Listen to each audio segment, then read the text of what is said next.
Welcome back to the Property Trio, the podcast for the sophisticated property buyer. Today, we are diving into a topic that is reshaping how Australians think about money and property. Artificial intelligence has exploded into the mainstream. People are using it for budgeting, savings plans, investment strategies, finding a new partner, and increasingly for choosing suburbs. We're also seeing more people show up to their accountant, buyer's agent, or advisor with entire question lists written by ChatGPT. Some of those questions are excellent, and some are completely off target.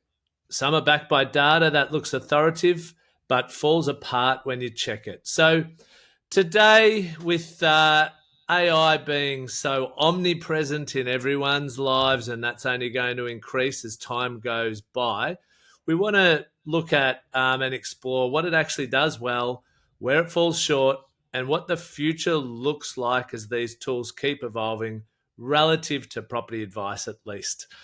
We'll also unpack a major piece of research Mike and the MCG team completed to see if ChatGPT could reliably recommend investment grade suburbs. The results were fascinating. Some parts were impressive, many were not, and suffice to say, Mike hasn't been able to retire on the ChatGPT's property advice just yet. So, Mike, other than being, a super intelligent nerd who just loves researching and this sort of thing, what prompted this research? I'll take that as a compliment, whether it's intended as one or not. I suppose it was, the motivation is the consumer and consumer protection. And sometimes we actually need to help consumers to protect them from themselves. So that was the motivation, is just to go, okay, I know a lot of people use ChatGPT if they're going to, say, a mortgage broker or a buyer's agent like you guys. I'm sure you've had people say, oh, what about this and what about that? And you are confident that that is actually a ChatGPT little script. And, that sort of stuff can be really good and empowering, right? Because when we're dealing with an expert on a subject matter that we ourselves don't know anything about, we don't want to look stupid. So we want to go there with some ammunition and ask the right questions. Sometimes things like ChatGPT ask really insightful questions. Other times it's like, okay, that doesn't even really apply to the industry, and you can see through it straight away. But it is a real risk because there's a shift happening in the marketplace. So there was a national experience survey that showed nearly half of Australians either use or plan to use AI tools for money management. And of course, the risks involved in that are a lot bigger than, say, hey, ChatGPT, can you write an email reply to Dave saying, yes, I'm coming over to your place for drinks. Just dropping a little seed there, Dave. But if you look at Gen Z and millennials... Not while we're renovating. Can you see the background behind me? You got a nice back veranda. I love it. Mate, I could drink in a cupboard, but we'll deal with that later. But when you then zero in on Gen Z and millennials, it jumps around to 2/3 of people that are going to rely on AI. Global surveys tell a similar story. Lots of young investors say that they would be comfortable letting an AI system help with their investment decisions, but trust doesn't match the usage. So FINRA found that only around 5% of people would actually allow AI to make a financial decision for them. So the curiosity is huge, but the confidence so far is quite low. And I would say that is probably where it needs to be. In the property, in that property creates a strange kind of middle space. People want to get fast answers. They love tidy little suburb lists. I mean, we all remember those Australian Property Investor magazines of the top, growing suburbs. And it only takes a little bit of real estate knowledge to know that, when you've got 3 transactions in 12 months, those things can blow out and they're ridiculous.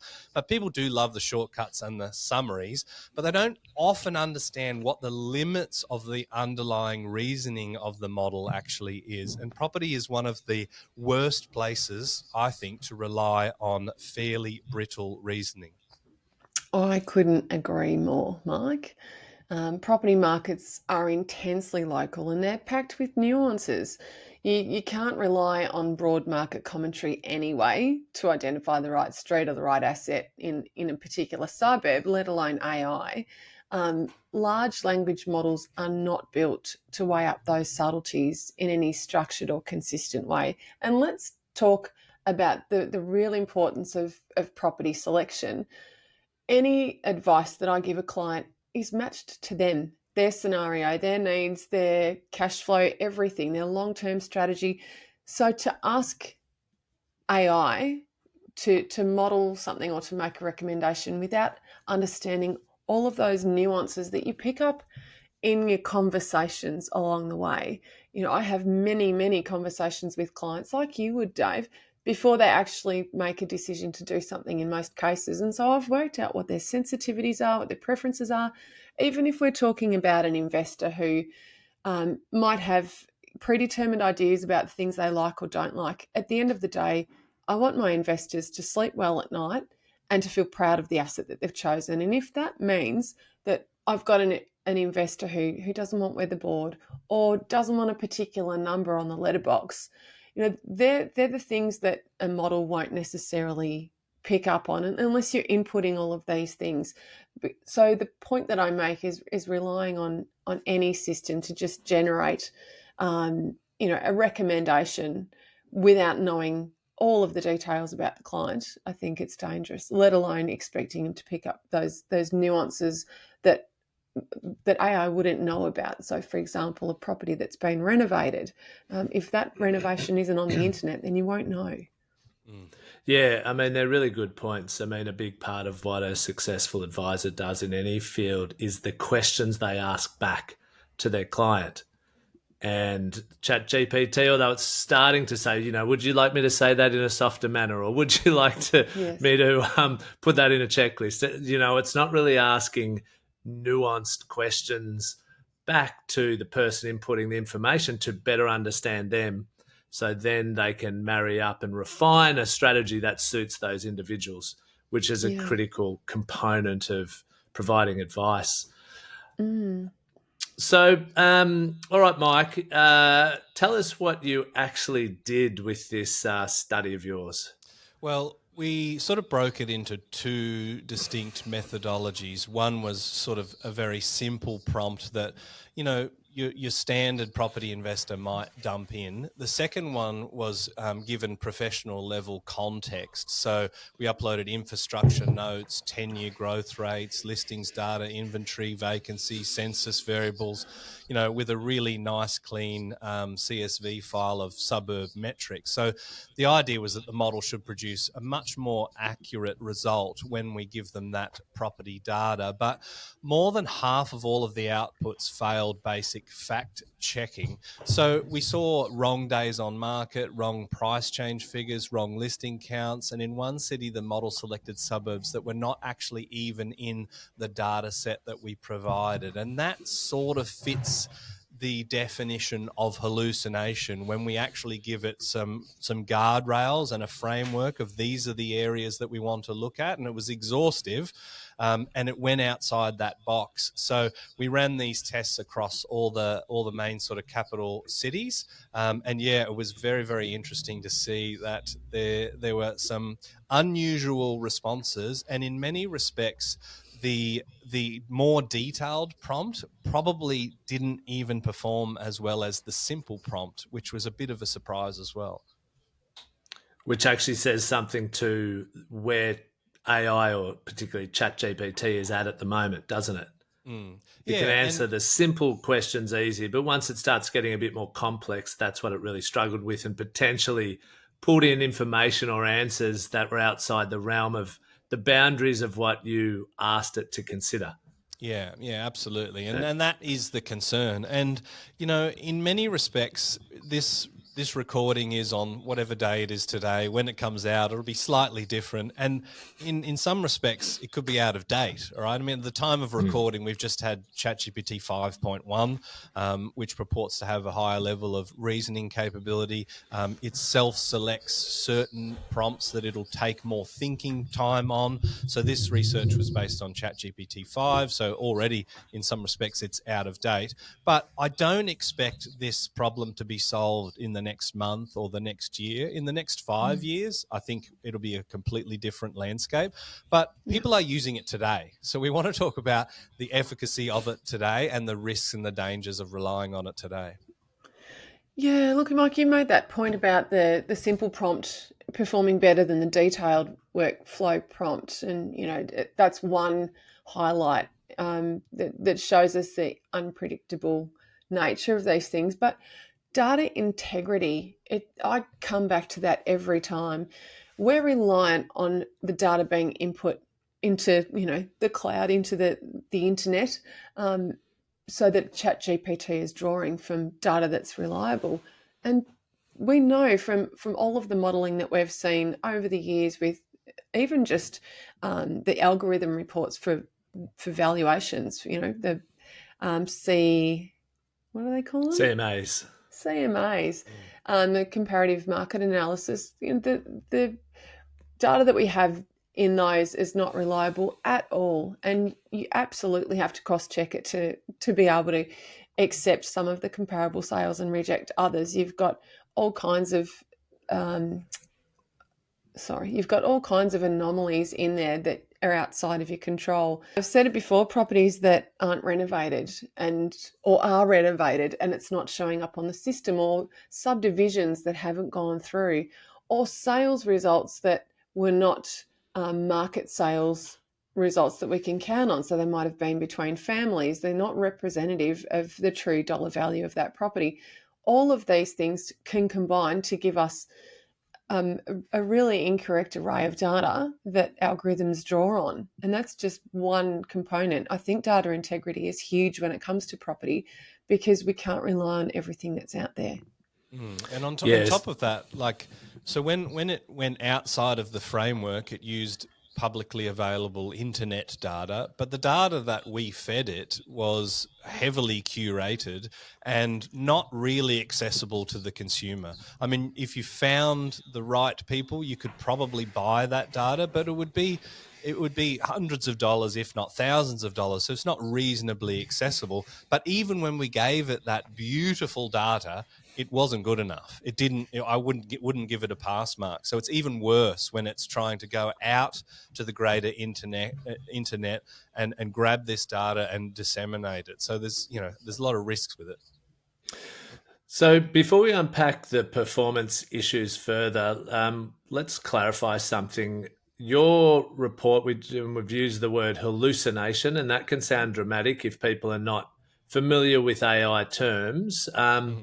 Do you want to just share a little bit more about what that means?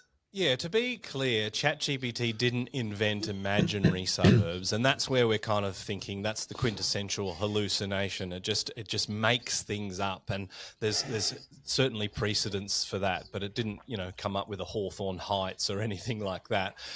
Every suburb that it recommended was a real suburb. The problem was that in cities like Perth, it selected suburbs that were not actually in the exhaustive data set that we supplied. They were completely outside the CSV file. So in structured analysis, that's still considered a type of hallucination, not because the suburb isn't real, but because the model ignored the boundaries of the data. So it looked like it was analysing our CSV, but it was going off script. It sounded like it was referencing the right numbers though, but parts of the output came from its own assumptions, and that's actually more concerning in some respects than inventing a fake suburb, which can be easy to pick up. So it tells you that the model can present itself as data-driven while quietly discarding the data that you provided, giving it those guardrails. That's dangerous. And the person reading that answer would never know. The explanation sounds polished and professional, which is what you're expecting, but most people would assume that data is correct, particularly given that you're feeling like you're in control of that data set. Yeah, a good example is before we went on our caravanning trip around half of Australia, keyed in all the planned stops and asked ChatGPT to prepare a map of our trip and then the distances between each stop. And it had no idea how to prepare a map. So it would it had a version of the shape of Australia that looked nothing like Australia. It had a bunch of the stops that I'd suggested, but didn't have all of them. It would have like Townsville at the bottom of Australia. It had a town in the middle of the Bass Strait. So that was a great example of the limitations of ChatGPT and probably examples of hallucinations. And I would then say, hang on, you've got this wrong, you've got that wrong. And then can you, oh, yep, I'll try and do it again, basically is what it would say to me. And I had my boys with me and we were just having a really good laugh of where it was placing certain towns in Australia and the shape it would come up with of Australia. But it was a really great example of the limitations of ChatGPT. And I've had other ones as well where like asking it to come with maths questions for the kids. And it'll come up with a question, but a great question, but the answer is like has multiple decimal places in the answer instead of being a round number. Or instead of having one answer that's correct, it'll have multiple answers that are correct.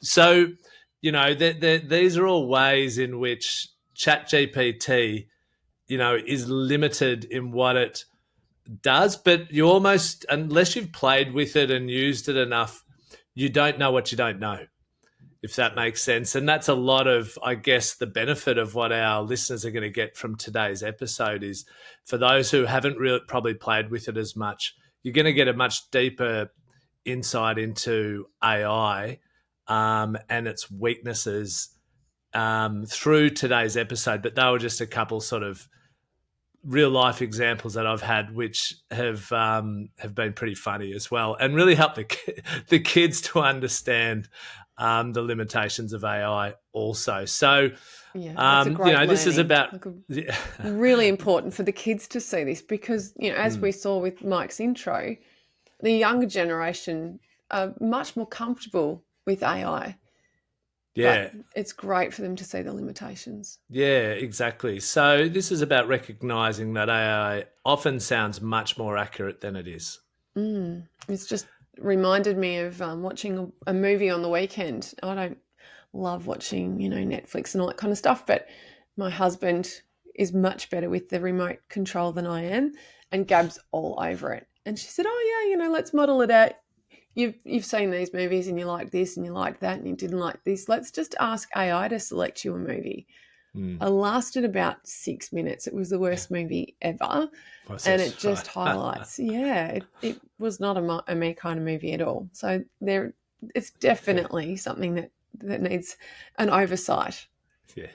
So, look, we've lambasted AI a fair bit in the first part of this episode, but what did the model actually do well, Mike? Yeah, look, it excelled at narrative, which is something that probably makes a lot of sense given that it's a large language model. It explained infrastructure projects really well and the implications for that. So really neat summaries of things like employment hubs and transport connectors, lifestyle and general sort of suburb characters, because that's sort of easily researchable information. It was very good at rental demand and had some really good commentary around that. And it was really bloody fast. And that's some of the value in it as well. So those strengths definitely matter. They help people understand the context and they can save a lot of time and they can really help augment that early stage research. But narrative is not analysis. And I think that's an important point to underline. A well-written explanation does not mean the underlying conclusions are correct, no matter how persuasive and engaging they might be. Yeah, so that is the key. The model is a fantastic storyteller, but it's not a disciplined analyst, is it? No. Yeah, so we've touched on some of the hallucinations and weaknesses. Is there other areas where it fell apart a bit, Mike? Yeah, look, firstly, it misused the data. We saw incorrectly reported days on market, incorrect 12-month price movements, incorrect listing counts. It claimed to source from realestate.com, yet the numbers didn't actually match the reality. It overweighted yield in a very significant way. So even in markets where there were opportunities to purchase houses at the price point and houses had evidence of clearly outperforming outperforming units. And we had a $1 million budget for an investor, which is a bit higher than the average investor purchase according to our own data. But we wanted to give it space to be able to find, detached dwellings.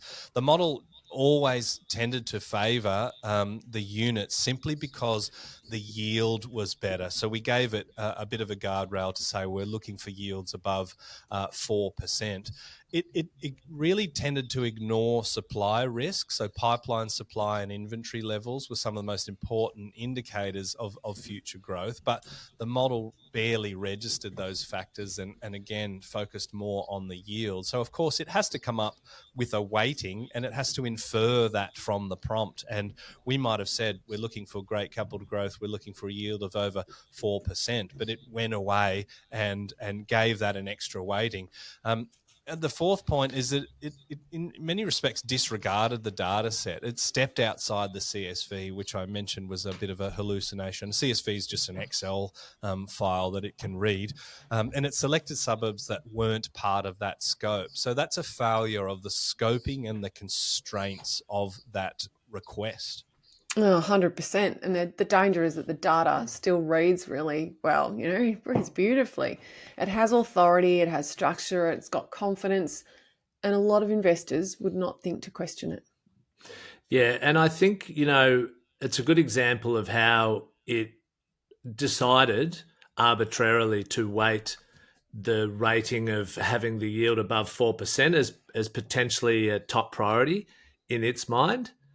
And, who knows why that is, but that's the sort of thing ChatGPT can do when you key some information in, and it might just pick up more so on one part of what you've asked it to do above others, as it has in this case. And it might be in this case because it's very easily measurable. So, it decided, okay, well, I can simply weight that as a priority, and that's been a primary focus of it. So, look, I mean, I'd also point out that the issues you're highlighting, I think, are very human, faults and flaws. And in many ways, the same list could apply to real buyers agents or property advisors if you ran a similar analysis through shadow shopping, for example. Obviously, that would probably take a lot longer and be much more time consuming to undertake. But I say this to help simplify and demystify how our listeners think about AI. AI definitely reflects many of the limitations and blind spots we see in humans. Yeah, for sure. Okay, so let's talk about why. What is happening under the hood with AI? Yeah, so I guess it's probably worth taking a step back to get some basic information on how these things work. So large language models, I've heard AI experts describe them as a text in, text out calculator. So they predict text. They don't actually calculate. They don't assign weightings. They don't test hypotheses. They more so match linguistic patterns. So if the model has seen more text about yields being important, then it'll decide to overweight those yields. If it's seen more text about median prices, it'll lead into medians. It has no built-in sense of what actually drives capital growth. It's just disseminating everything that it can read on the internet. So when you give it that Excel file, it doesn't treat that as a definitive data text. It treats it as one or more pieces of text along the way. And that's why it can ignore a number or substitute information that wasn't supplied to it. So in short, I would sort of categorize it as a rather persuasive and eloquent writer than a junior analyst. So yeah, spot on. So would I. And property is not something that responds well to surface pattern matching. There are layers of nuance that matter enormously. Yeah, so, as you've touched on, AI is very strong with language and probably weaker with judgment. And ultimately, it has its own set of cognitive biases, just like humans. And really, that shouldn't come as a surprise, since its knowledge comes from trillions of megabytes of human ideas mixed with the patterns for how it should think, created through the coding and training from humans.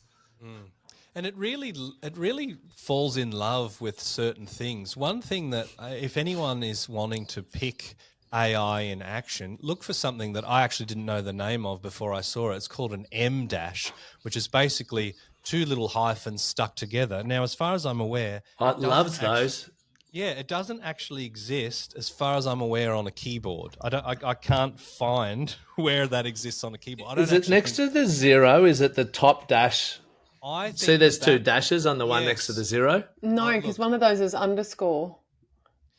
Yes. Yeah, right. so one's a hyphen and then shift, it's underscore. Because it always gives that big double dash. It's called the M dash. Yeah. The M dash, EM. Yeah. And so what that is kind of doing is it's another way of sort of saying in brackets, or it's kind of like a pause and it's a bit of an aside comment. Yeah. And so if you are reading something and you see M dashes, and you'll see it a lot of places, and it's somewhat upsetting when somebody writes you a personal message and you see an M dash in there. Now, obviously they've created, but that's kind of the future we're living in. But it's a bit ingenuous to my view. I must admit, whenever I use ChatGPT, for an email or something, and those M dashes come up, which they always do, I always change it because it's such a giveaway that you've used ChatGPT. Yeah, good pickup. Yeah, that's a little trick for people playing at home, and I've instructed my models to not use it, and I've probably had to tell it that about 12 times. It loves them. And now it's got to the point like, here's a brilliant summary, Mike, avoiding M dashes, talking in your, sort of weird style, so it's like, it's learned its lesson. It's sort of like often where if you're sending a text, you might go ... and then say the next bit. Yes. It puts an M dash in there. Okay, so let's shift to something we are seeing more of. Clients walking in with questions written by ChatGPT and plenty of M dashes. My favourite. I see this all the time. I want to be encouraging and say, in many ways this is great because people are coming in prepared. And let's be honest, some of the questions that they're prompted to ask, they might not have thought to ask, and they're important questions. So, I get this long laundry list and I can spot it straight away when it's from ChatGPT. And some questions are great, but some of the underlying assumptions are so wrong. And I've got a couple of examples to share with you. We end up spending, 15, 20 minutes unraveling these misconceptions before I can get to the heart of helping them. So to start with, some of the questions that they'll often come in armed with when they're talking to a buyer's agent, for example, are questions that are straight off the REBA website, which is great. I mean, I partook in the creation of some of those questions to ask your advisor, so I love it when I get asked my questions. But then we get questions such as, how many off-market transactions do you do as a percentage? Now, that's a question that a lot of uninformed buyers would say, well, that's a good one to ask. But if that's your focus, and if you're hoping that your buyer's agent says, oh, we do more than half of our transactions as off markets, the alarm bells should be ringing. But the questions aren't written with that in mind, and they're not shedding light on what some of the responses that are alarming might be. So focusing on the wrong questions can really cost someone opportunity, or they can create issues for them, because some of these questions might plant the seed that picking a buyer's agent, for example, who transacts most of their purchases off market is a positive. I think it's a massive red flag. So there are lots of questions that you both will see in your day-to-day travels as well that clearly show you that the client is focusing on the wrong stuff. Yeah, so look, it's something that I, as you say, I encourage people to do that, and I see that as a positive thing if they're coming to me with questions, because like the more, especially technical questions that I'm asked, the more I have an opportunity to showcase my trade craft, right? So I've put in the reps. I know what it is that I do in my profession. So if someone's gone to the effort to put some questions together, even if it is leaning on AI, I think that's kind of a good thing. But there seems to be a misplaced confidence in that AI output. So those questions that they bring. They think those numbers are accurate because the presentation looks polished, or they think that those questions are meaningful because it's the way it's presented. And you unpacked, the off-market thing. You could sort of say, well, what's your conversion rate at auction? With the idea that 100% would mean that you're great at auction, but rather than you actually just overpay 50% of the time. Exactly. So the information can be kind of off on a tangent that is not really related to the efficacy of the person, or the information can actually be really wrong. So part of our job becomes figuring out which parts of their research are helpful and which parts are just synthetic fluffers. So, look, AI does have some genuine strengths, which we should talk to a bit more as well. So, where do we see some real value with AI? Yeah, and this is an important point to make, Dave, because this just sounds like we're all like old, stuffy, anti-tech people, and like back in my day we didn't. Yeah, I know.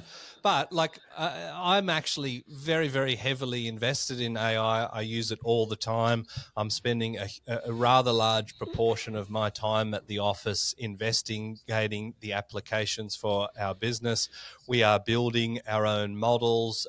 We're doing heaps in the space. So there's some things that it's really, really good at, but you don't just give it a task and then go, okay, well, it's done that and I'll give it to the client, or I'll put that into a report. That's where the danger really arises. But it's really good at summarizing planning documents. It translates infrastructure reports into plain English very quickly. It's amazing at building checklists and frameworks. So let's say you are wanting to research a suburb. You could kind of say, all right, well, give me a little bit of a checklist of some of the things that I should be looking at. And then you can go and sense check that yourself and go, oh, maybe it missed one or two things. You can feed that back in and it'll go, all right, well, let's check these off one by one. Like, what does it look like in terms of owner occupier to investor split? And then you can check away at it like that. It allows people to compare suburbs really, really quickly and easily, but again, at a very high level.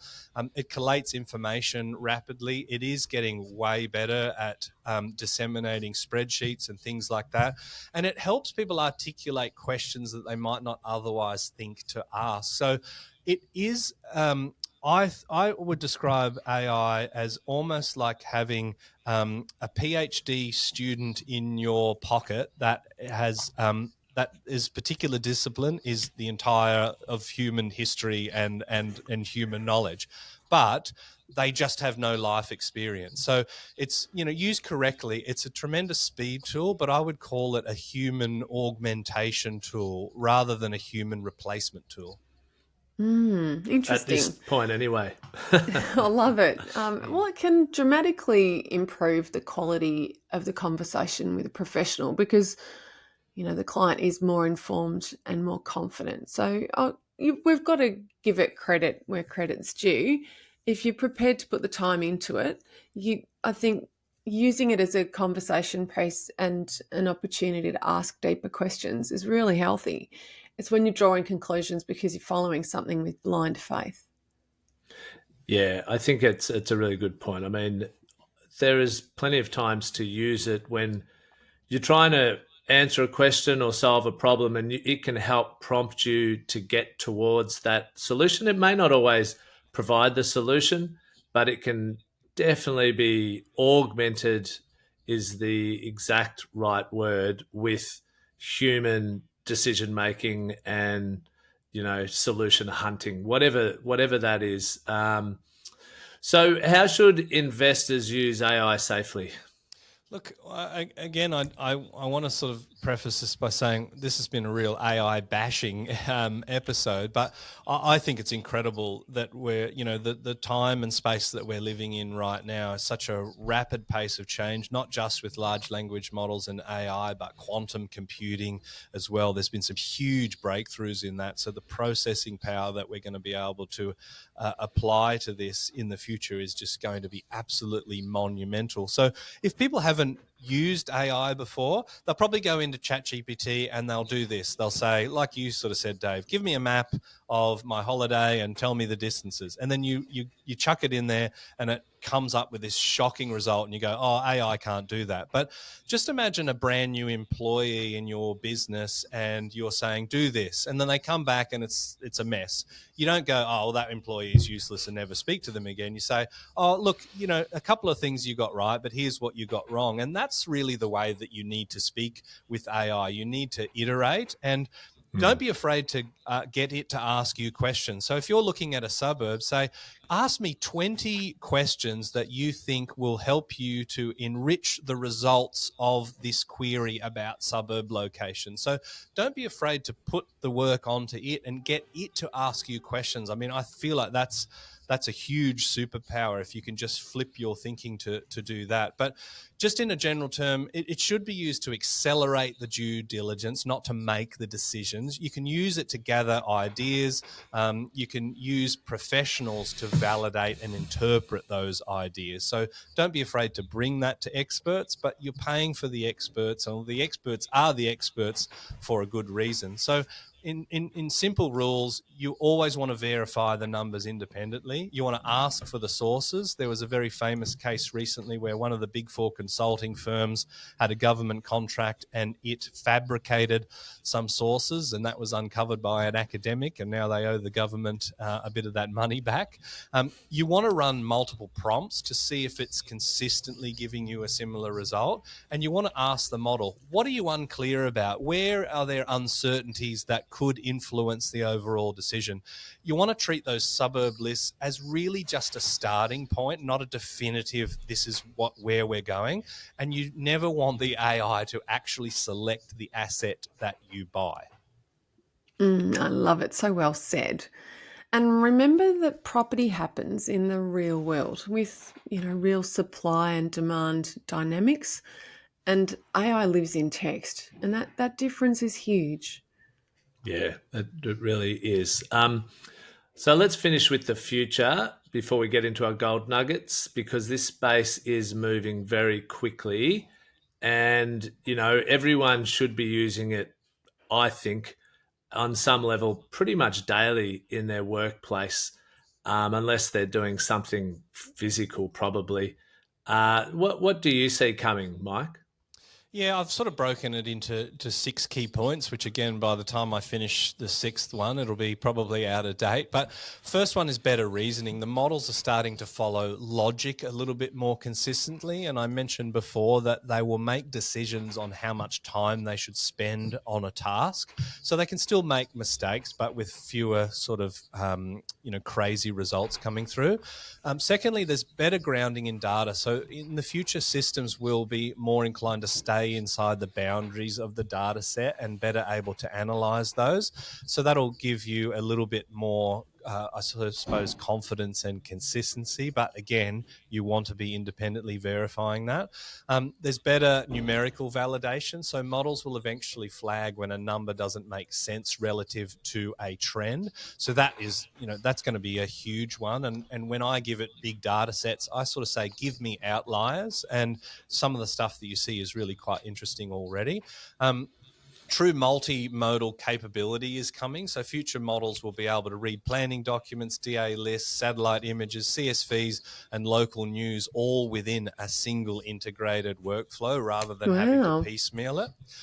Memory is a big one as well, right? So people sort of say like, oh, I want to teach the AI to do this, or, can you remember this into a memory? But they really only have a context window, and the huge limitation is a token limit. So whether you have a paid version or not, you are constrained by the amount of tokens. And those tokens can get really big really quickly. I mean, if you're asking it to analyze documents, if you're asking it to remember this complete conversation, that's where you can easily hit those token limits. So with project memory, they will behave more like a junior analyst who can remember the constraints and everything that you've sort of taught it, in inverted commas, over time, and stay within the scope. And then there's the agents. We've all heard about the agentic AI. So instead of prompting a model, you can actually assign a task to an agent, and it will run off and do the searching and validating sources, checking numbers, and producing reports with an obvious audit trail, so that you can go in and look at that individually, look at those sources and check it yourself. So that'll be a major shift, and I think the future is quite exciting. Yeah, even with all of that progress, the behavioural side still remains human. People still need help understanding their risk tolerance, their values and their goals. And let's talk about, the clients that we meet that really need their hand held. So there's that, not just understanding risk tolerances and values and goals, but understanding also the things that can give someone a huge amount of stress or anxiety. So I'm putting my, psychologist hat on here, but in every advisor's life, there's always that element of appreciating psychology and different personalities and human sensitivities, and that's not something that AI can take into account. Yeah. And, sorry, Dave, there's been some recent terrible things with AI where there's been people sort of communicating with a large language model with psychosis, and in the midst of a psychotic episode, the model is actually kind of perpetuating that mania state. So, there's a long way to go for a number of different guardrails, and ChatGPT 5 is the first of the large language models that's now enabling some, I suppose it's watered down, sexualized content. So there's real concerns about people building these kind of strong bonds with these models, and that places a really disproportionate amount of power into something that there's a lot of mystery about how it still works. Yeah, and if you look at what's the greatest risk at the end of the day for anyone buying property, for example, is that they overextend themselves. So, whether it's the AI or whether it's an advisor, if they're not understanding someone's true cash flow position, their level of comfort with tolerance for risk, and where they're actually going to be financially after they settle on the property, then they can't be giving quality advice. It doesn't matter whether they suggest a good suburb or a certain property. If the person can't hold on to it and can't afford to hold on to it because the analysis didn't factor in their cash flow and their tolerance for risk. So, if it can only go so far is the point with that. So, at this stage, the future is not AI replacing advisors. It is AI assisting advisors and advisors guiding people, but advisors and indeed executives and professionals everywhere across the white collar thought leadership workforce need to build their skills in using AI if they want to stay ahead of the marketplace and keep their roles relevant. I mean, ultimately, in time, those who choose to ignore AI are the ones most at risk, and they're far more likely to lose ground to competitors who are learning how to work with AI more effectively. Yeah, absolutely. And I interviewed the head of a legal firm that has an AI contract review platform. Now, that sounds like terrifying, but there's a lot of tech that goes into that. And it is kind of pattern recognition, because those contracts don't vary a tremendous amount, and it's only doing, contracts of sale. But he made a point that he has junior lawyers wanting to just use the AI. And he says, no, you have to earn your stripes. You have to do a minimum number of transactions that will guarantee that you will see those outliers, those fruity conditions that are handwritten by a lawyer in some back office not using a standard template. And until you've got those reps and those runs on the board, he's not letting them touch it, because it can create a laziness. And you want experts to be leveraging AI with their brain and their expertise. Yeah. So there's a big difference between a subject matter expert using AI and the general public using it. Yeah, and as you know, we've sort of covered here, you still need to check the AI like you'd check someone else's work.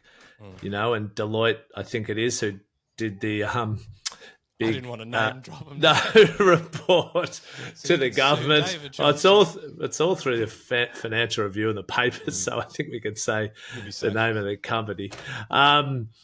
Who used AI significantly through this report with lots of errors, and that's been widely reported. So, you need to check, you need to fact check its work. So that brings us to the end of today's episode. If you want to read the full research report Mike and the MCG team put together, you'll find a link in the show notes.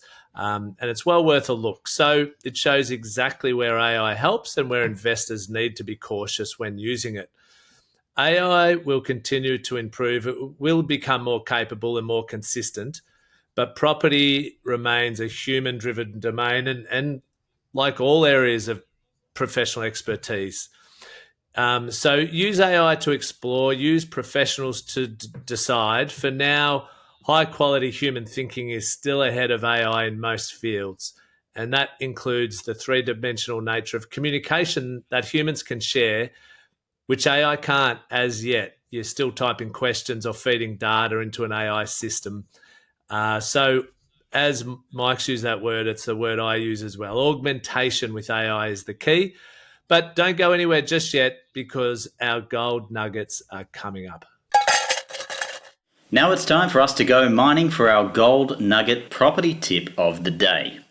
I believe this was, it came out of Pakistan, and it was their #1 English language newspaper.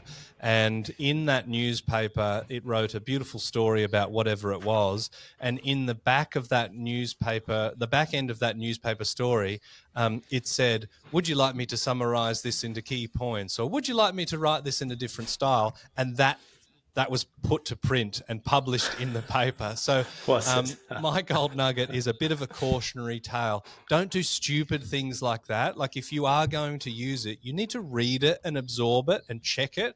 And if you're going to put that in front of anybody that isn't you, you need to be confident that you've actually verified the sources and it's not going to get you into trouble. And watch those M dashes.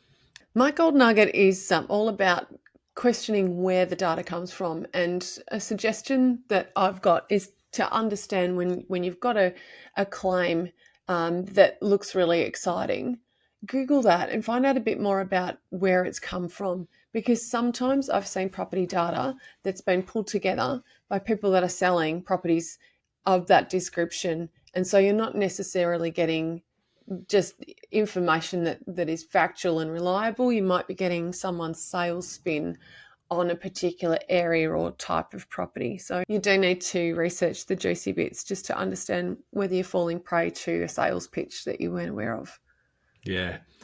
I did a course with a Harvard professor earlier in the year, and a big chunk of that course was dedicated to understanding AI, strengths, weaknesses, how to augment it within the workplace, where it was heading, etc.